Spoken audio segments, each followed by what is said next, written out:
ایک آئی عورت کا واقعہ ہے کہ وہ کہنے لگی کہ مولانا ہمیں یہ تو ذرا بتائیے، کیا اولاد کو اتنا بھی حق نہیں حاصل کہ ماں باپ جو بھی فیصلہ کر دیں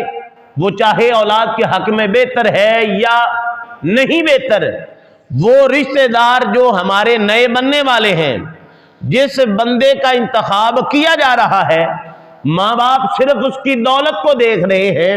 اس کی ظاہری جو ہے وضاقتہ کو دیکھ رہے ہیں، اس کا رکھ رکھاؤ دیکھ رہے ہیں، یہ نہیں دیکھ رہے کہ اس کا دین کے ساتھ کتنا کو تعلق مضبوط ہے، یہ بھی نہیں دیکھ رہے کہ آیا کہ وہ بندہ فاسق و فاجر بد کردار یا کوئی اس کے اندر فالٹ تو نہیں ہے۔ وہ بندہ کہتی ہیں کہ مولانا ماں باپ ساتھ والے کمرے میں مشورہ کر رہے ہیں، جبکہ بیٹی کا یہ شکوہ ہے کہ مجھے پوچھا تک بھی نہیں، اور پھر آ کے مجھ پر حکم مسلط کر دیا جاتا ہے ہم پہ کہ بیٹا تیری اب منگنی ہم نے کر دی ہے اور اب فلاں تاریخ کو تمہارا نکاح فلاں شخص کے ساتھ ہوگا۔ اب مجھے اتنا برس ہو گئے ہیں، وہ جس شوہر کے ساتھ میری شادی انہوں نے کی ہے وہ بندہ شرابی ہے۔ اب میرے ماں باپ کو پہلے پتہ بھی تھا کہ وہ اس طرح کے کریکٹر کا مالک ہے، اس کے باوجود اس کی دولت پہ میرے ماں باپ نے جناب میرا سودا کر دیا۔ حضور میری تو زندگی اجیرن ہو گئی ہے، گھر میں سکون نہیں ہے۔ اب مجھے ایمانداری سے بتائیے کہ اس میں قصور کس کا ہے؟ والدین کا۔ من لینا چاہیے، مقصد ہے بھی اسی صرف یہ چاہنے ہیں ماں باپ بن کے نا ساڈا یہ مزاج بن گیا ہے کہ صرف اولاد نو تسی موٹیویٹ کرو جی ماں باپ دا کی مقام ہے۔ جہاں پہ ماں باپ کا مقام ہے، اولاد کے اوپر جو حقوق ہیں، وہاں پہ والدین کے اوپر بھی کچھ ذمہ داریاں حقوق ہیں جو اولاد کے حوالہ سے ہیں۔ وہ کیا ہیں کہ اولاد شریعت کہتی ہے کہ اگر آپ رشتہ بیٹی کا یا بیٹے کا کرنا چاہیں تو آپ اپنی اولاد سے مشورہ کر لیں، اس میں کوئی قباحت ہے؟ ان کی پسند ناپسند کو بھی مد نظر رکھا جائے۔ آج یہ المیہ ہے ہمارے، بالخصوص پنجاب میں یہ سلسلہ ہے ایسا کہ ماں باپ اپنا حکم مسلط کرتے ہیں، وہ کہتے ہیں کہ نہیں اسی جتھے کر دیتا ہے بس کر دیتا ہے، ہن اس تو اگے کوئی گنجائش ہے نہیں ہے۔ اس وجہ تو ساڈے اس ہٹ درمی دی وجہ تو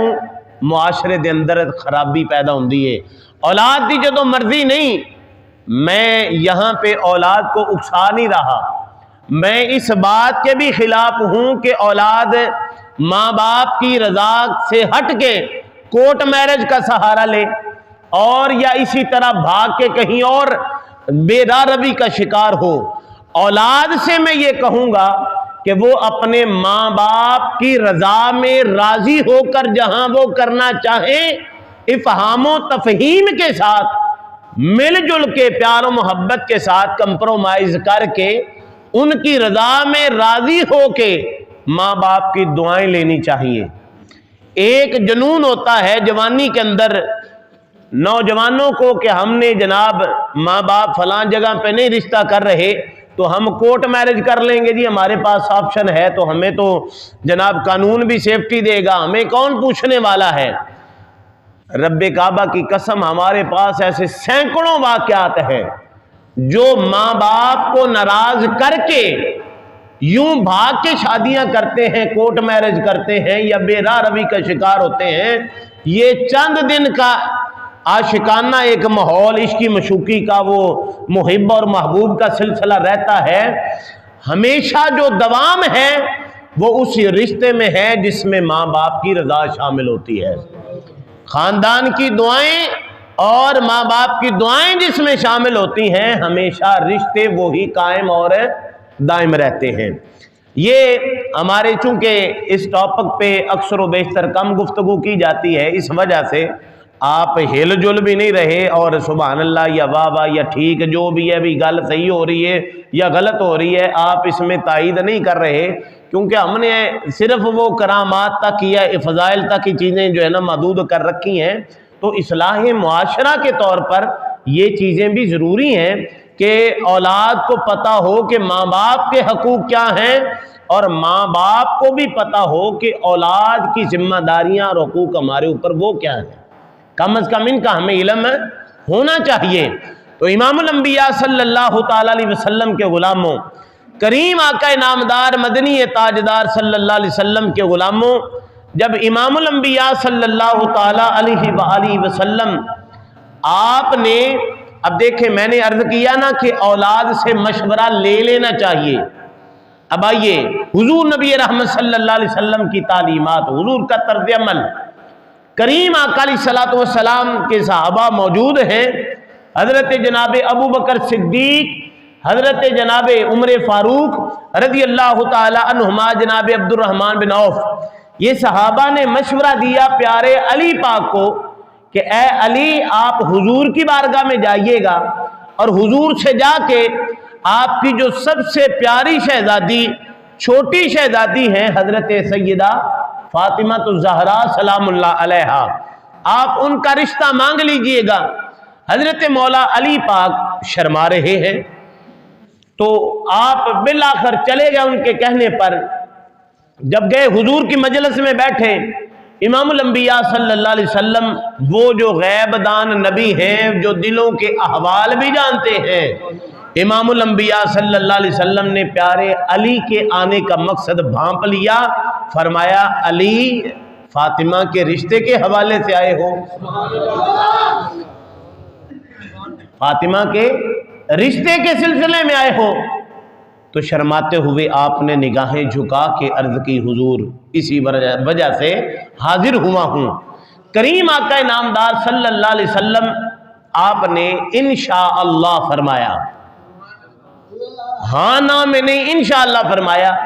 پیارے علی بیٹھے رہے، اٹھے وہاں سے چلے گئے۔ حضرت عبد الرحمن بن عوف، جناب حضرت صدیق پاک، جناب عمر فاروق رضی اللہ تعالیٰ عنہ، انہوں نے پوچھا بھی بتاؤ کوئی گل بنی کہ نہیں؟ آپ نے فرمایا کہ سرکار کی بارگاہ سے حضور نے مجھے پوچھا، میں نے عرض کی حضور میں اسی سلسلے میں حاضر ہوا ہوں۔ تو امام الانبیاء صلی اللہ علیہ وسلم نے نہ ہاں فرمایا نہ فرمایا، کچھ تو کہا ہوگا حضور نے، فرمایا ہوگا، کہا کہ حضور علیہ الصلوۃ والسلام نے انشاءاللہ فرمایا ہے۔ تو صحابی جنہوں نے بھیجا تھا انہوں نے فرمایا نبی کا انشاءاللہ فرمانا ہاں پر ہی دلالت کرتا ہے۔ اب حضور نبی کریم رؤوف الرحیم صلی اللہ تعالی علیہ وآلہ وسلم کے پاس جناب جبریل امین تشریف لے آئے، بولے محبت سے سبحان اللہ۔ جبریل آ گئے، عرض کرتے ہیں یا رسول اللہ صلی اللہ علیہ وسلم، آپ کی پیاری شہزادی حضرت فاطمہ الزہرا کا نکاح آسمان دنیا پر اللہ نے پیارے علی کے ساتھ فرما لیا ہے، لہذا آپ دنیا میں بھی، فرش میں بھی، آپ وہاں پہ زمین پہ بھی آپ اپنی پیاری اور لاڈلی شہزادی کا نکاح پیارے علی کے ساتھ فرما دیجئے گا۔ اب یہ وحی خدا آ گئی حضور کے پاس، اللہ کی وحی کے بعد تو اب کوئی سوچو بچار کا آپشن ہے نہیں، لیکن امام الانبیاء صلی اللہ علیہ وسلم نے قیامت تک کے لوگوں کو یہ میسج دے دیا کہ جب تم رشتے اولاد کے کرنا چاہو تو اس وقت بیٹیوں سے یا بیٹوں سے مشورہ لے لیا کرو۔ حضور نے وحی خدا کے بعد حضور نے اپنی پیاری اور لاڈلی پیاری فاطمہ الزہرا سے پوچھا، بیٹی فاطمہ علی میرے پاس تمہارے رشتے کے حوالہ سے آئے ہیں، کیا علی کے ساتھ رشتہ تجھے منظور ہے؟ اب دیکھیں کتنا یہ تعلیم امت کے لیے، نبی کا یہ عمل امت کے لیے تعلیم ہوا کرتا ہے کہ آج جو لوگ سمجھتے ہیں نہیں جی اسی وڈیریاں نے جڑا فیصلہ کرتا بس تو ہی رفیا کرے، نہیں، اولاد نو کوئی حق نہیں حاصل۔ جب ہم ایسی حق تلفی کرتے ہیں نا، خلاف سنت چلتے ہیں، تو پھر گھروں کے اندر دراڑیں پیدا ہوتی ہیں، عورت کا نہیں مزاج مل رہا خامن کے ساتھ۔ آج معاشرے کے اندر یہ بھی ہے کہ حالانکہ جہاں پہ جائز مطالبہ ہو نا، جائز چیز ہو، مقصد اولاد کی شادی ہم کر دیتے ہیں، پہلے تو وہ نہیں چاہ رہی بچی کہ یہاں پہ میرا رشتہ ہو، موافق نہیں آئے گا، اور بالخصوص اگر بالفرض ہو بھی جائے تو پھر کیا ہوتا ہے، اگر وہ عورت کو اس کے سسرالیے یا شوہر تنگ کر رہا ہے، بلا وجہ تنگ کر رہا ہے، اب شریعت نے آپشن دیا ہوا ہے طلاق کا، ٹھیک ہے نا، عورت بد کردار ہے تو اسے سمجھایا جائے۔ بیوی کے حقوق میں یہ ہے کہ اگر کوئی چھوٹی موٹی کمیاں ہیں، تنگ کر رہی ہے، تو حکم یہ ہے شوہر کو کہ اسے پیار محبت سے سمجھائے۔ حضور علیہ الصلوۃ والسلام نے فرمایا یہ عورت ٹیڑھی پسلی سے پیدا کی گئی ہے، یہ سیدھی مکمل نہیں ہو سکتی، جس طرح ٹیڑھی کو اس کو آپ سیدھا کرنا چاہو گے وہ ٹوٹ سکتی ہے لیکن وہ سیدھی نہیں ہوگی۔ فرمایا یہ عورت اسی سے پیدا ہوئی ہے، اس وجہ سے اگر تم اسے بالکل چاہو نا کہ 100% ٹھیک ہو جائے تو یہ بالکل مکمل ہے، نہیں ہو سکتا ٹھیک سلسلہ۔ اب اس کی جو چھوٹی موٹی کمیاں خامیاں ہیں، حضور علیہ الصلوۃ والسلام نے فرمایا ان کو درگزر تم کرتے چلے جاؤ۔ اور پھر دیکھیں یہاں پہ ایک اور حدیث مبارکہ، کریم آقا علیہ الصلوۃ والسلام نے فرمایا اگر کسی کی بیوی زبان دراز ہے لیکن پھر بھی وہ اس کی ساری جلی کٹی باتوں کو وہ برداشت کرتا رہتا ہے، ناجائز طور پہ وہ زبان درازی تان و تشنیع کرتی رہتی ہے، تو کریم آقا علیہ الصلوۃ والسلام نے فرمایا اس کے اس ظلم و جبر کی وجہ سے اس پر اگر وہ صبر کرتا رہتا ہے، اللہ تبارک و تعالی اس عمل پر اس کو جنت عطا فرمائے گا۔ شوہر کے لیے جنت ہے جو برداشت کرتا ہے، ٹھیک ہے نا۔ اور اسی طرح اگر شوہر کا ظلم و ستم عورت برداشت کرتی ہے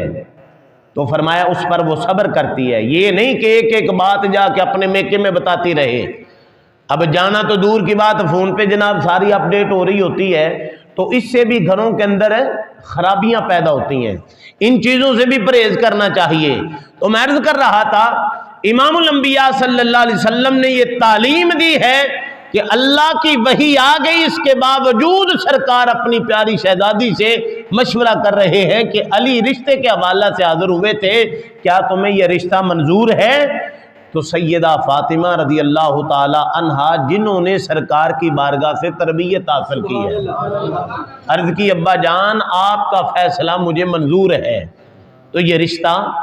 ازدواج کے اندر منسلک ہو گیا۔ تو اسی طرح اس حضور کے عمل سے یہ ثابت ہوتا ہے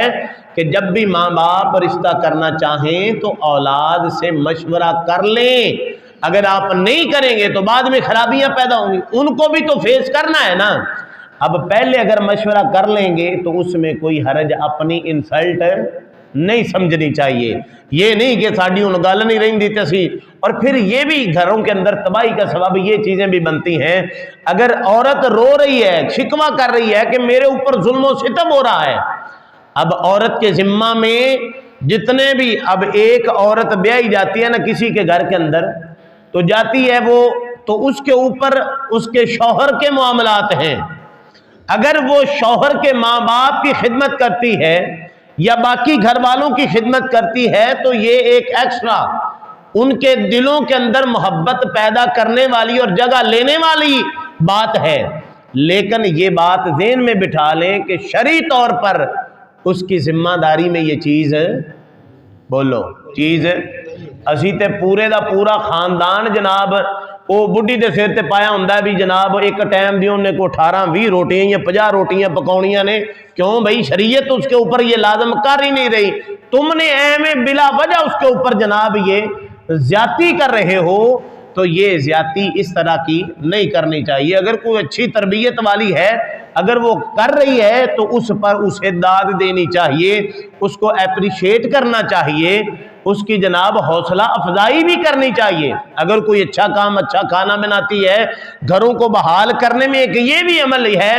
کہ اگر کوئی عورت تمہارے اچھے کام کر رہی ہے، شوہر کی فرما برداری میں، خدمت میں کوئی کمی کوتاہی نہیں رہنے دے رہی، سارے کام پورے ٹائم پہ کر رہی ہے، تو شوہر کی ذمہ داری ہے کہ اس کی حوصلہ افزائی کرے، اس کو داد دے، اس کو انعام کے طور پہ بھی دے گا کچھ نہ کچھ چیز، تو اس کی حوصلہ افزائی بڑھے گی، مزید وہ نیک نیتی کے ساتھ کام کرے گی۔ یہ ساری چیزوں کو خامد نے مد نظر رکھنا ہوتا ہے۔ اللہ تبارک و تعالیٰ کی بلند و بارگاہ میں دعا ہے خالق کائنات ہمارے گھروں کو پرسکون بنائے، امن و امان کا گہوارہ بنائے، اور رب کائنات ہمیں حقوق اللہ کے ساتھ، ہم صرف سمجھتے ہیں کہ صرف نماز پڑھ لینے سے رب راضی ہوگا، صرف یہی دین ہے، نہیں، صرف نماز پڑھ لینا، روزہ رکھ لینا، جن کا تعلق حقوق اللہ کے ساتھ، اللہ کے ساتھ ہے، صرف اس کی ادائیگی کا اور اس کو ادا کر لینے کا نام دین اسلام نہیں ہے۔ یہ جو مخلوق کے ساتھ ہمارے حقوق ہیں نا، حقوق العباد جن کو کہا جاتا ہے، ان کا ادا کرنا یہ بھی دین اسلام کی خوبصورتی ہے، ٹھیک ہے نا۔ اللہ اپنے حقوق تو معاف کر سکتا ہے، اگر بندے کا رویہ اپنی بیوی کے ساتھ درست نہیں، بلا وجہ ایمی جناب بلا وجہ پریشانی بنائی رکھتا ہے گھر میں، تو یہ بھی قیامت کے دن اسے اس کا حساب کتاب دینا پڑے گا۔ رب کائنات کی بارگاہ میں دعا ہے خالق کائنات مجھے اور آپ سب کو عمل کی توفیق عطا فرمائے۔ وما توفیقی الا باللہ۔